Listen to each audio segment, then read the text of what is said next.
اصل چیز یہی ہے کہ عالم اسلام کے اندر ضعف ایمان ہے، ہمارے اندر بھی ضعف ایمان ہے، ہمارا بھی اللہ سے جو تعلق ہے بہت ہی کمزور قسم کا ہے، اور ایمان نام ہے یقین محکم کا۔ سائنس ہماری وراثت ہے، لیکن سائنس جو ہے یہ کسبی ہے، اس کو انسان حاصل کر سکتا ہے،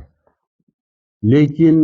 ربانی علوم جو وحی کے ذریعے سے انسپائر ہوتے ہیں،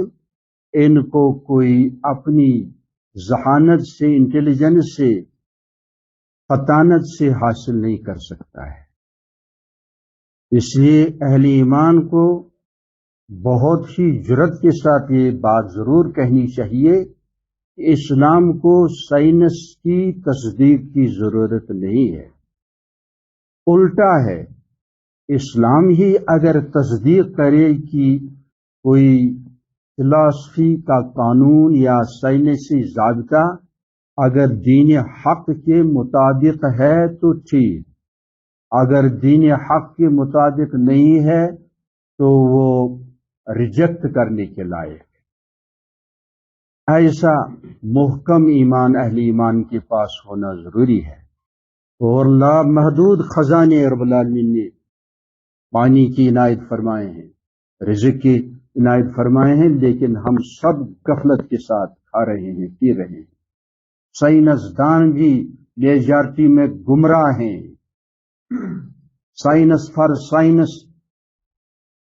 یہ سیکھ رہے ہیں، یہ پڑھا رہے ہیں اور لوگ پڑھ رہے ہیں۔ سائنسدان بھی بلائنڈ ہے، بلائنڈ ہے، وہ اس کا فارمولا بچوں کو سکھاتے ہیں،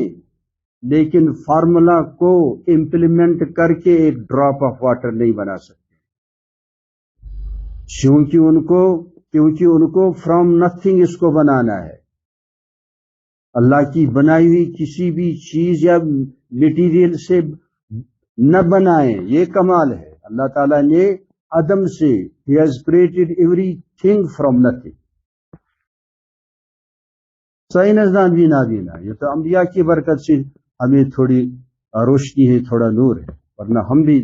تباہ ہو چکے ہوتے۔ تو اکثر سائنسدان تباہ اور برباد۔ میں نے پہلے بھی کہہ دیا ہے کہ سائنسدان مشتی میں ہے، سوچ رہا ہے سٹارز کے متعلق، گیلیکسیز کے متعلق، بلیک ہولز کے متعلق، اور اسے پروفٹ ہوڈ کی پتہ نہیں کہ کوئی پیغمبر بھی تشریف لا چکا ہے، اللہ نے آخری کتاب بھی بھیجی ہے، اس سے بے خبر ہے۔ ایسے لوگ بھی جہنم میں جائیں گے۔ اس ماحول میں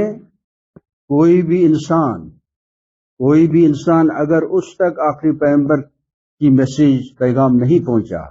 قرآن کریم کا پیغام نہیں پہنچا، پھر بھی اس سے یہ سوال ہوگا کہ آپ کا رب کون ہے، آپ کا پیدا کرنے والا کون ہے، کیونکہ ہر انسان کی فطرت میں رب العالمین نے اس سوال کا جواب پوشیدہ رکھا ہے، چاہے وہ کسی بھی گھر میں پیدا ہو جائے، کیونکہ رسول پاک کا اعلان ہے صلی اللہ علیہ وسلم، کل مولود یولد علی الفطرہ، ہر نیو بارن بچہ، نوزائیدہ بچہ ٹھیک فطرت پر، ٹھیک اللہ کی فرمانبرداری کی صفت پر پیدا ہوا ہوتا ہے۔ جب وہ سلامت رہے، والدین اور ماحول اسے تباہ نہ کرے، تو وہ اپنے مولا کو ضرور ڈھونڈے گا۔